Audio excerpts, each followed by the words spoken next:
नमस्कार दोस्तों, voice of Jaisalmer में आपका बहुत बहुत स्वागत है। मेरे साथ में है कुणाल सिंह जी भाटी। युवा तेज तरार जैसलमेर राजनीति के एक चेहरे हैं।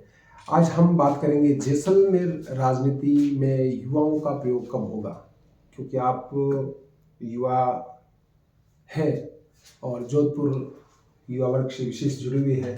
और जोधपुर यूनिवर्सिटी में अगर कहते हैं कि उसमें अगर पाँव डालना है तो बड़ा दिक्कत होता है, और आप तो वहाँ करके आए हैं छात्र राजनीति, तो आप तो हमें ये बताइए जैसलमेर में परिवर्तन कैसे हो सकता है, क्योंकि जब हम देखते हैं कि शिव में भी यह प्रयोग हो चुके हैं, तो हम जैसलमेर में कब उम्मीद करें। पहले तो मैं आपका धन्यवाद देना चाहता हूँ कि आपने युवाओं के लेके प्रश्न पूछा मुझसे। और परिवर्तन तो तब होता है जब खुद में बदलाव होता है। और मैं जब छात्र राजनीति से जुड़ा और विश्वविद्यालय के अंदर प्रवेश लिया, तो वहाँ पे भी युवाओं के रूप में उनको मार्गदर्शन करते हुए उनको साथ में लेके हुए कार्य किया मैंने। और जो उनकी जो समस्याएं थी, जितना मैं जान पाया, जो उनके साथ में रखे, क्योंकि एक एज जनरेशन गैप का भी फर्क आ जाता है। 15 से 20, 20 से 25, 25 से 30, ये वो एज होती है जहाँ पे राजनीति में भी इंसान को सोचने में समय लगता है, व्यापार के रूप में भी इंसान को सोचने में समय लगता है, और अन्य वो किसी अगर फील्ड के अंदर होगा तो उसको सोचने में समय लगता है।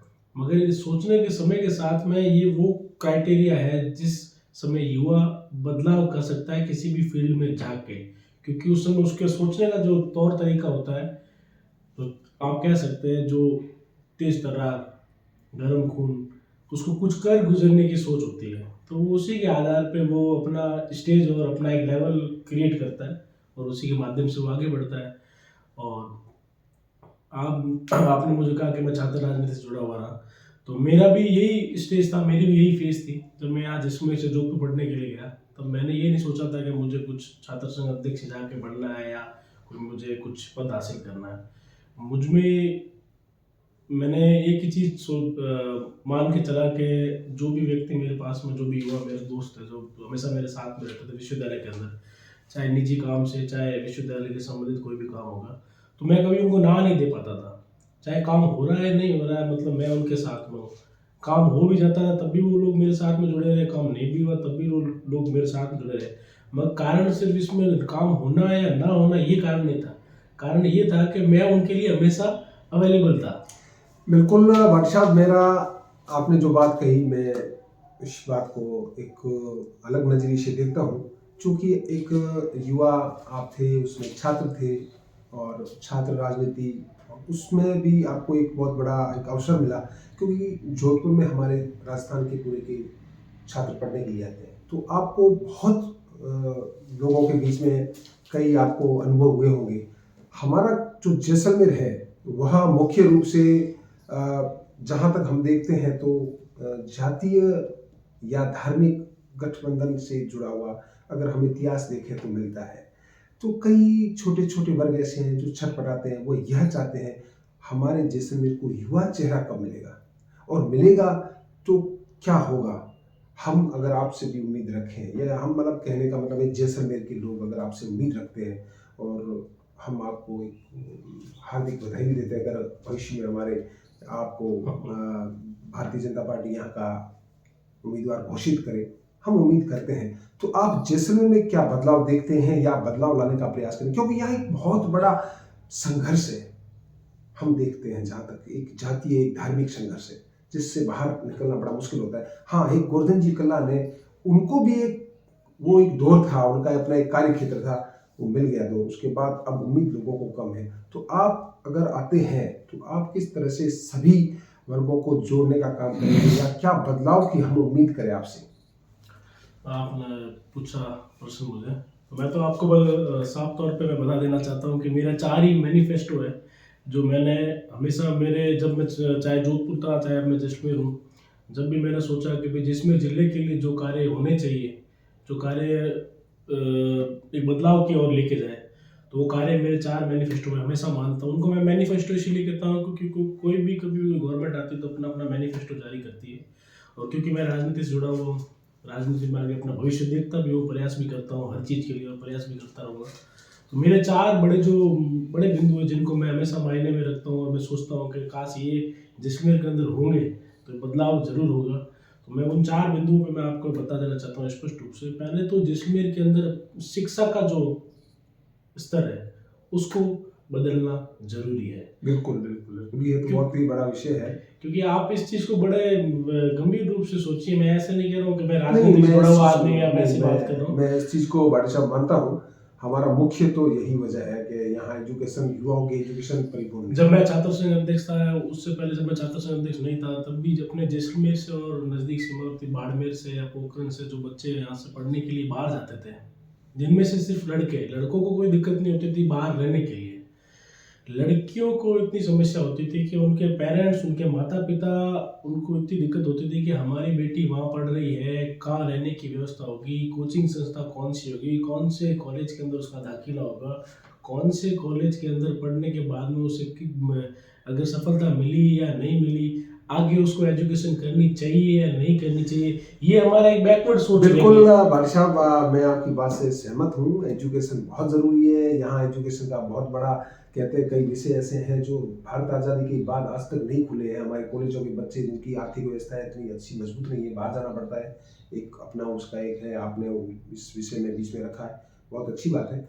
आप अगर भारतीय जनता पार्टी अगर आपको यहाँ का हमारा उम्मीदवार घोषित करती है तो आप क्या बदलाव ला सकते हैं या किस तरह से लोगों को जोड़ सकते हैं? पहला सीधा ही काम है, सीधा यहाँ पे एक बहुत बड़ा एक एरिया अलॉटमेंट करवा के उसके अंदर, जैसे जिसमें जिले के अंदर काफ़ी जगह कोचिंग संस्थान है, निजी कोचिंग संस्थान भी होगी, कुछ स्कूल के माध्यम से भी संचालित होती होगी। तो मेरा तो सबसे पहला यही रहेगा कि एक पर्टिकुलर एरिया में उनको ज़मीन अलॉटमेंट करवा के, नगर पालिका भी करती है, अन्य कोई योजनाओं के तहत भी कोई ज़मीन अलॉट करती है, तो एक शिक्षा को क्यों ना कोई एक दर्जे के रूप में एक संस्था को ज़मीन दी जाए उस एरिया के अंदर। आप देख सकते हैं, मेरा ऐसा खुद का मैनिफेस्टो नहीं है, और बड़े महानगर है वहाँ पे भी इसी प्रकार का एक पॉलिसी चलती है। तो उस एरिया के अंदर वहाँ पे आपको बहुत सारी कोचिंग इंस्टीट्यूट को वहाँ पे अवेलेबल होगी, क्योंकि जब आप एक पर्टिकुलर एरिया के अंदर एक अलॉटमेंट करोगे ज़मीन पे कि ये कोचिंग हब है, यहाँ पे संबंधित सारे आपको फर्स्ट से लेके फिफ्थ तक, फिफ्थ से लेके 10th तक, 10th to 12th, 12th के बाद में आप ग्रेजुएशन आप किसी में भी कर रहे हो तो उसके अंदर आपको कोचिंग मिलेगी। तो जो भी बड़े बड़े कोचिंग संस्थान है, जयपुर के अंदर है, जोधपुर के अंदर है, उदयपुर के अंदर है, चाहे वो आरएस की तैयारी कर रहा है, चाहे यूपीएससी की तैयारी कर रहा है, चाहे तहसीलदार की तैयारी कर रहा है, चाहे एएसआई की तैयारी कर रहा है, तो पर्टिकुलर एरिया के अंदर जब अपन यहाँ पे जिसमें जिले में अगर कोई भी विधायक है या जो जनप्रतिनिधि है यहाँ पे, तो अगर वो पर्टिकुलर एरिया के अंदर वहाँ पे एक संस्था बनाएगा तो उस संस्था के रूप में जो बाहर के कोचिंग संस्थान है वो अपना अपना यहाँ पे निवेश करेंगे। निवेश करने के साथ साथ में वो अपने साथ में फैकल्टीज भी लेके आएंगे। फैकल्टीज लाने से जो यहाँ के बच्चे हैं जो बाहर जाना सोच रहे हैं कि भाई हम जो जोधपुर चले जाए, जयपुर चले जाए, उदयपुर चले जाए या दिल्ली चले जाए पढ़ने के लिए, या गंगानगर चले जाए या कहीं पे भी, बिल्कुल आपका विजन बहुत अच्छा है भाटी साहब। अगर आप इस क्षेत्र में करेंगे तो हमें बढ़िया उम्मीद है। हम ये चाहते हैं कि यहाँ एक युवाओं के अलावा बहुत बड़ा ऐसा समूह है ग्रामीण क्षेत्र में जो पूरे से वह शिक्षा हासिल नहीं कर सकता है, या किसान यहाँ बहुत ज़्यादा है। अब चूंकि हमारा पहले तो बड़ा क्षेत्रफल था, हम नोक से लेकर के और सागर घोटारू से लेकर के और म्याजलार तक और फलसूर तक का एरिया हमारा था, तो आपके लिए छोटा क्षेत्र हो गया। आप इस समय में क्या देखते हैं, अगर युवा आएगा तो उसको क्या संघर्ष रहेंगे और किस तरह से आप बदलाव कर पाएंगे? तो सबसे बड़ी बात है कि पहले 2003 से पहले 3 में परिसमन हुआ तब चीज़ें शॉर्ट में हुई। उससे पहले पोखरण जैसलमेर एक था तो क्षेत्रफल भी, एरिया भी ज़्यादा बड़ा लगता था। तो इसके तहत में अगर आप देखेंगे तो यहाँ के जो स्थानीय जो रोजगार है युवाओं को, मैंने शिक्षा की बात की आपको, और दूसरा मैं अभी रोजगार की बात करूँगा। अभी हाल ही में कंपनियाँ अपने जैसलमेर के अंदर खूब सारी कंपनियाँ यहाँ पे आई, तो अब मैं भी आपको प्रश्न पूछ सकता हूँ। मुझे इतना बताइए कि जैसलमेर सीमावर्ती इलाका होने के बावजूद भी कितने युवाओं को यहाँ पे आरक्षित रूप से उनको रोजगार मिला। सबको कहीं ना कहीं बाहर जाना पड़ता है, 20,000 की नौकरी करनी पड़ती है, बाहर का व्यक्ति आके कंपनी के साथ में जुड़ के यहाँ पे नौकरी करता है। हम जो आज कोई आपके साथ, जनप्रतिनिधि बिल्कुल नहीं भाटी साहब, हम जो आपके होना सामने चाहिए सवाल जो लेकर के आए ना, हम इसीलिए सवाल लेकर के आए थे कि जब तक यहाँ युवा नहीं आएगा तब तक युवाओं का दर्द उनको महसूस नहीं होगा। लेकिन जब हमारे यहाँ विंड एनर्जी आई है या जो भी बड़े अभी ओरनों का भी विषय चल रहा है, तो उसमें एक सीमित लोग ही काम कर रहे हैं। राजनीतिक राजनीतिक बड़े लोग जो भी हस्तियां हैं वो इसमें कहीं उनका सहयोग करती हुई साफ तौर से नहीं देखी जा रही है। बाहर के लोग काम कर, मैं ये नहीं कह रहा कि बाहर के या उधर के हैं इधर के, मैं स्पष्ट रूप से ये कह रहा हूँ कि अगर बाहर का व्यक्ति आके यहाँ पे स्थानीय व्यक्ति का रोजगार लेके वो यहाँ पे काम कर रहा है तो खराब ही है। यहाँ का व्यक्ति 15,000 20,000 रुपये में बाहर जाके काम करता है, 5,000 रुपये रहने का खर्चा देता है, 5,000 रुपये उसके अन्य संसाधन में खर्च होते हैं, 5,000 रुपये उसे आने जाने किराए में खर्च होते हैं, तो घर पे वो 5,000 रुपये देता है। यहाँ का व्यक्ति अगर यहाँ पे 25-30,000 रुपये कमाएगा तो उसको वापस जब शाम के समय जब काम करने के बाद में घर जाने का मौका तो मिलेगा। रहने की सुविधा में दिक्कत तो नहीं होगी, खाने पीने की व्यवस्था में दिक्कत तो नहीं होगी, अन्य उसका ट्रांसपोर्टेशन में उसको दिक्कत नहीं होगी ना। बिल्कुल, हम आपसे यही कहते तो हैं। ये तो कोई भी विधायक बने उसको करना चाहिए। हाँ बिल्कुल बिल्कुल, हम आपकी मेरा मुद्दा होगा। हम यही कह रहे थे क्योंकि जो भी आज तक हुए हैं उसमें युवाओं का शायद मुझे लगते हैं कि हमारा युवा जनप्रतिनिधि आज तक जैसलमेर को बोले, हक से बोले, उनका मुद्दा बिल्कुल है, लेकिन जब तक युवाओं की आवाज युवा नहीं उठाएगा, जैसे भी आपने कहा एजुकेशन बहुत आरक्षित करना चाहिए, 65% रिजर्वेशन करना चाहिए, यहाँ के लोगों को रोजगार मिलेगा। सीमावर्ती इलाका है, लोगों ने यहाँ पे त्याग दिया, बलिदान दिया। मैं एक आपसे छोटा सा लास्ट सवाल चाहूँगा आपका। मैं जहाँ तक देखता हूँ कि आपका ओबीसी जो वर्ग है हमारे जो बना के रखे हैं उसमें आपका काफ़ी प्रभाव है, तो वह आपसे उम्मीद बहुत ज़्यादा करता है क्योंकि देखो राजनीति में उनके भी चेहरे कई है, तो वह आपसे उम्मीद करेंगे, आप बन के आएंगे तो किस तरह से आप एक बदलाव उनके नज़रिए से आपको लगता है? मैं सबसे पहले तो मैं आपको एक बात कह देना चाहता हूँ कि मैं ज़्यादा सोचता नहीं, कुछ बनूँ या नहीं बनूँ वो आप सोचते हैं या नहीं सोचते हैं ये आपका निजी मामला है, क्योंकि आप राजनीति में हैं। जनता जो सोचती है, हम जनता की बात को ला करके आपके सामने रखा है। आप क्या सोचते हो यह हम नहीं बता सकते हैं क्योंकि जैसे हम बागेश्वर धाम तो है नहीं, तो इसलिए हम तो सामान्य एक जनप्रतिनिधि है और जनता के जनप्रतिनिधियों की आवाज़ को लाने वाले आदमी हैं।